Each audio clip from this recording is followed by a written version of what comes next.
My brother's girlfriend accused me of something heinous, and my family believed her and kicked me out. They realized their mistake 3 years later and reached out, begging for forgiveness. My life came crashing down because of a false accusation from my older brother's girlfriend. I grew up in one of those redneck suburbs with my parents and brother. Two of us had a missing tooth. Our wardrobes consisted of checker shirts, and we all wore those silly little straw hats. Dad worked as a postal carrier, and Mom was a receptionist at a dental practice. When we were kids, Marcus and I were pretty tight. We'd spend countless hours building forts in the woods behind our house, riding bikes around the neighborhood, and creating elaborate board games from scratch. I looked up to him and loved him with my whole heart. But as we got older, everything changed. Marcus was always the golden child, honor roll student, soccer team captain, everything. Meanwhile, I was the laid-back type. Decent grades, solid friend group, very nonchalant. I was more interested in my hobbies than academic achievements. This difference became a wedge between us as we entered our teen years. By the time Marcus left for university, we barely spoke. He got into an excellent school across the country on an academic scholarship, while I stayed local and took classes at the community college. After graduation,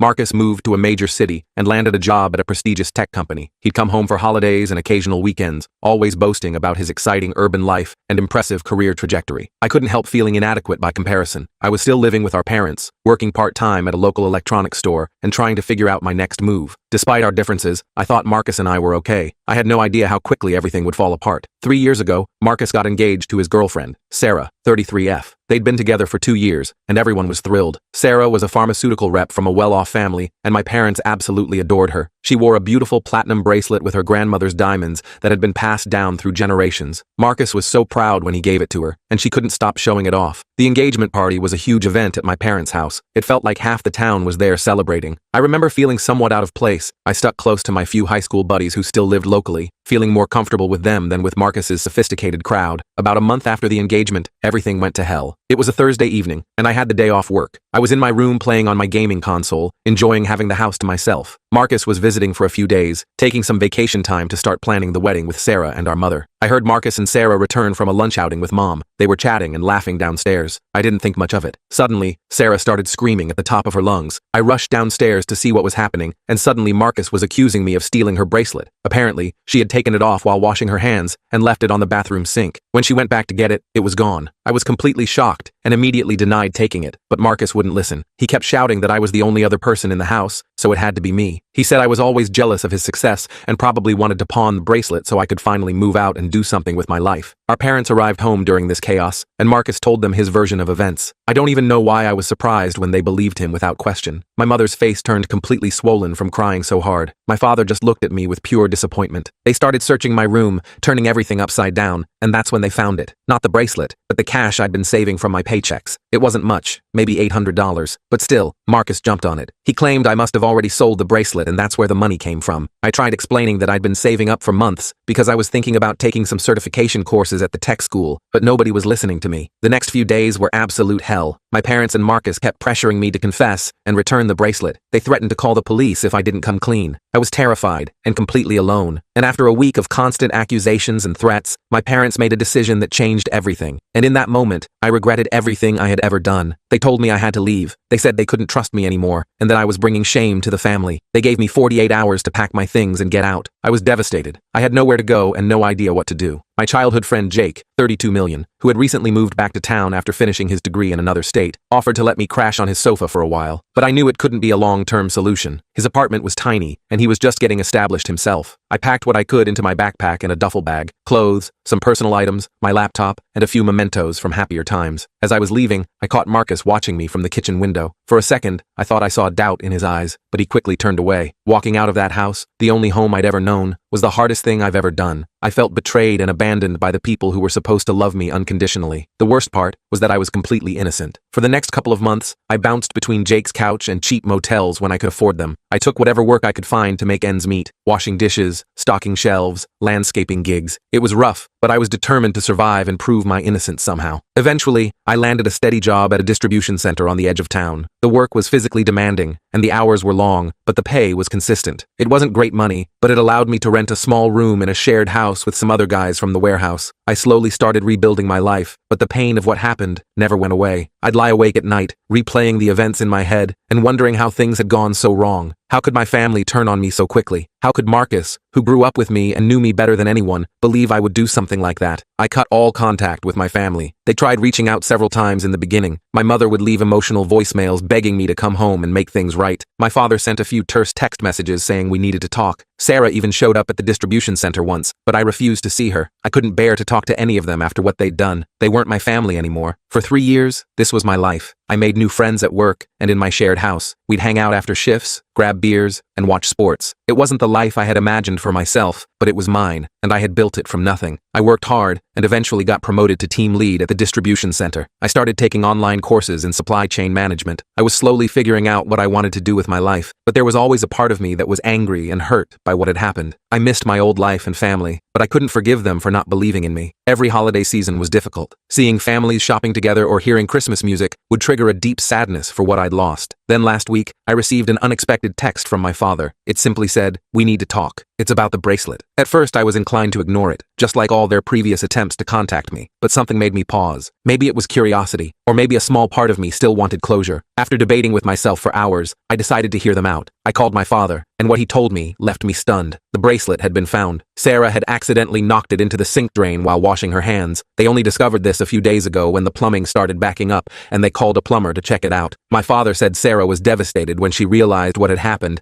and that I had been telling the truth all along. He said they all felt terrible about what they'd done to me, and wanted to make things right. I hung up the phone, feeling a whirlwind of emotions. On one hand, I felt vindicated. I had been telling the truth all along, and now everyone knew it. But I was also furious. I was angry that it took 3 years to discover the truth, that I'd missed out on so much time with my family, and that I'd struggled alone for so long when I'd done nothing wrong. Now I'm at a crossroads. My family wants me to come back. They say they want to make amends. Marcus has been calling and texting nonstop, begging for forgiveness, but I'm not sure I can forgive them. They threw me out without hesitation, chose to believe the worst about me, and left me to fend for myself for 3 years. Part of me wants to tell them all to go to hell and let them live with the guilt of what they did to me. But another part misses my old life and wonders if there's any way to rebuild what we lost. I don't know what to do. Should I give them a chance to make amends, or should I continue with the life I've built for myself without them? I'm torn and could use some outside perspective on this whole mess. Update 1. It's been a week since my original post, and a lot has happened. I want to thank everyone for their advice and support. It really helped me sort through my feelings and decide what to do. After much deliberation, I decided to meet with my family. I felt I owed it to myself to face them and get some closure, even if I wasn't sure about reconciliation. We agreed to meet at a neutral location, a small coffee shop in a neighboring town. I chose it because it was far enough from our hometown that we wouldn't run into anyone we knew, but close enough that everyone could get there easily. I was incredibly nervous on the day of the meeting. I hadn't seen my family in 3 years, and I wasn't sure what to expect. I got to the coffee shop early and picked a table in the corner where we could have some privacy. When they walked in, it hit me like a punch to the gut. Seeing them after 3 years was intense. My mom burst into tears the moment she saw me. She looked older than I remembered, with more gray in her hair and lines around her eyes. My dad looked worn and tired. His shoulders slumped like he was carrying a heavy weight. Marcus couldn't look me in the eye at first. He seemed smaller somehow, less confident than the brother I remembered. We sat down, and for a while, nobody knew what to say. Then they all started talking at once, apologies tumbling out. My parents said they had failed me as parents by not trusting me and kicking me out. They admitted they had regretted their decision every day since, but pride and shame had kept them from reaching out sooner. My father, who had always been a man of few words, talked for what seemed like hours about how he had replayed those days in his mind, trying to understand how he could have been so blind. He said he had always prided himself on being fair and just, but emotion had clouded his judgment when it mattered most. My mother, through tears, told me how she had kept my room exactly as I had left it, hoping that someday I would return. She said she would wake up in the middle of the night thinking she heard me coming home, only to remember what had happened. Marcus broke down crying, saying he would never forgive himself for accusing me and destroying our relationship. He mentioned how he had always admired me when we were kids, despite being the older one. He admitted he had been so caught up in his own life and problems that he lost sight of what really mattered. As they talked, memories of our childhood came flooding back. I remembered how Marcus stood up for me when I was picked on in elementary school. I thought about all the times we had laughed together, shared secrets, and been there for each other during tough times. It made the betrayal hurt even more, but it also reminded me of the good times we'd had. I listened to everything they said, but I couldn't bring myself to forgive them just yet. The pain and resentment from the past 3 years were still too raw. I told them I needed time to process everything. They seemed to understand and didn't push for more. My mom wanted to hug me before we left, but I stepped back. I wasn't ready for that kind of closeness yet. The hurt look on her face almost made me change my mind, but I held firm. I needed to protect myself emotionally. After the meeting, I went back to my apartment and really thought about what I wanted. Did I want to go back to my old life? Could I ever trust them again? Was it worth trying to repair our relationship? I realized that while I missed having a family, I had also grown tremendously in the past 3 years. I had become self-reliant, resilient, and had built a life for myself from scratch. I wasn't the same person they had kicked out 3 years ago. I thought about my job at the distribution center, my online classes, and the friends I'd made. I had worked hard to get where I was, and I was proud of what I'd accomplished on my own. The idea of abandoning that and going back to my old life felt wrong. At the same time, I couldn't deny that seeing my family had stirred up a lot of emotions. Despite everything, I still loved and missed them. I wondered if I could have a relationship with them while still maintaining my independence. After a few days of reflection, I came to a decision. I called my parents and told them that while I appreciated their apology, I wasn't ready to fully reconcile yet. I told them I needed more time and space to heal. I also set some boundaries. I said I was willing to stay in limited contact with them, but I wasn't moving back home or pretending nothing had happened. I told them that if we were going to have any relationship moving forward, it had to be on my terms. They were disappointed but said they understood. They promised to respect my boundaries and give me the time I needed. My mom asked if she could call me once a week to check in, and I agreed, thinking it would be a good way to slowly rebuild trust. As for Marcus, I've decided to keep my distance for now. His actions hurt me the most, and I wasn't ready to forgive him yet. I told him I needed more time before I could consider having a relationship with him again. He was upset, but said he understood and would wait until I was ready. It's been an emotional week, with many ups and downs. I've had moments where I've questioned my decision, wondering if I'm being too harsh or if I'm missing an opportunity to reconnect with my family. But then I remember how quickly they turned on me, and I know I'm doing the right thing by taking it slow. I've also started looking into therapy options. Many of you suggested it in the comments, and I think it would be helpful to have a professional to talk to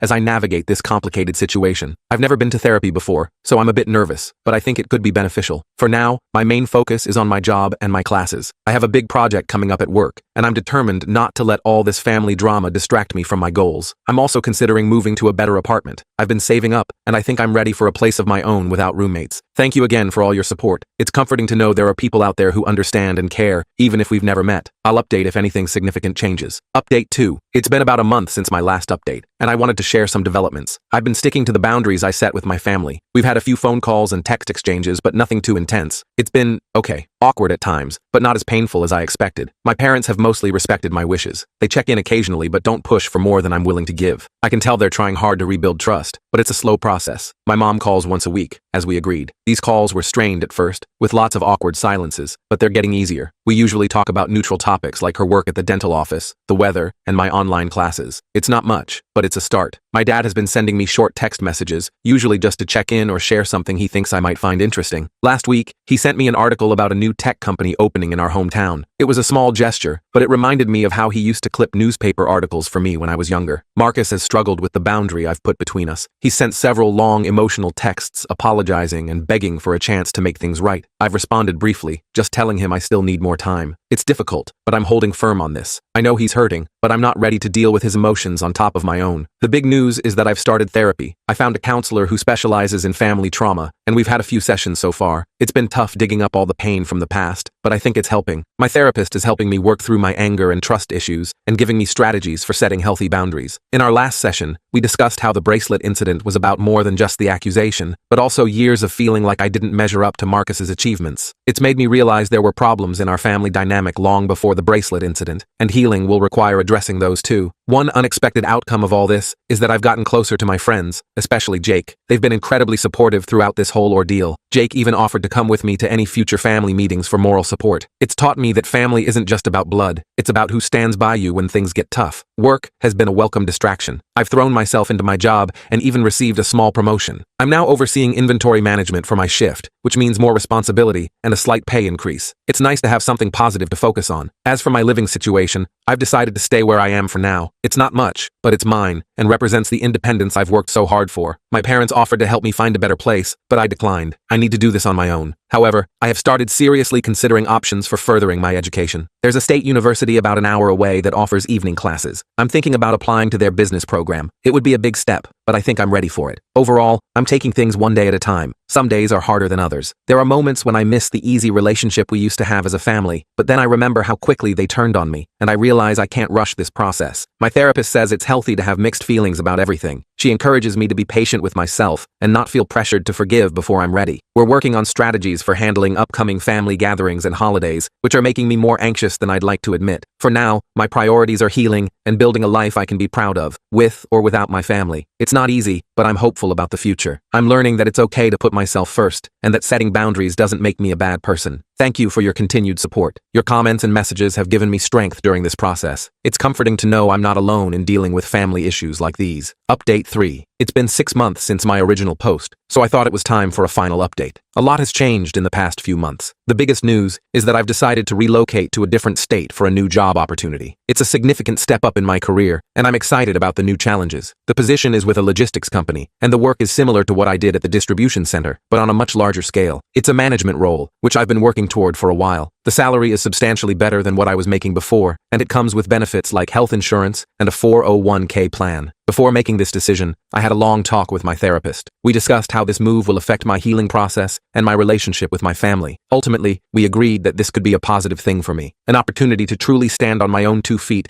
and define myself outside of the family drama. I told my parents about the move last week. They were surprised and disappointed, but expressed their support. My mom cried a bit, saying she had hoped we'd have more time to repair our relationship before I left. My dad was more stoic, but I could tell he was sad too. They were both worried about me being alone in a new place, but I assured them I would be fine. Marcus took it the hardest. After I told him, he showed up unannounced at my apartment, pleading with me not to go. He admitted that he felt like he was losing me all over again. It was a difficult conversation, but I stood my ground. I told him this was something I needed to do for myself, and that our relationship wasn't in a place where his opinion could influence my decision. Our relationship is better, but not perfect. We've had a few family dinners over the past few months. They've been awkward and tense at times, but we're slowly learning how to be around each other again. Trust is still a major issue. I sometimes question their motives, wondering if they truly mean what they say, or if they're just trying to ease their guilt. My therapist has been crucial throughout this process. She's helped me navigate my feelings and set boundaries. She's emphasized that forgiveness doesn't mean forgetting or pretending the hurt never happened. It's about releasing my anger so I can find peace. I've taken that to heart. While I don't think I'll ever forget what happened, I'm trying to forgive my family, not for their sake, but for mine. It was exhausting carrying around all that anger and bitterness, and I'm ready to let it go. As I prepare for this move, I've been reflecting on everything that's happened. 3 years ago, I thought my life was over. I had lost everything and everyone I cared about. But now I see how much I've gained from that experience. I'm stronger, more independent, and have a better understanding of my own worth than I ever had before. I don't know what the future holds for me and my family. We plan to stay in touch after I move, with weekly phone calls and visits during holidays. It's a start. Maybe with time and distance, we can build something new. For now, my focus is on the future. I'm excited about my new job, the new city, and the possibilities that await me. I've started looking at apartments online and researching the area where I'll be living. It's a mix of nervousness and excitement, but mostly I'm looking forward to this next chapter in my life. Whatever happens with my family, I know I'll be okay. I've proven to myself that I can handle whatever life throws at me, and I've learned the importance of surrounding myself with people who believe in and support me, whether they're related to me or not.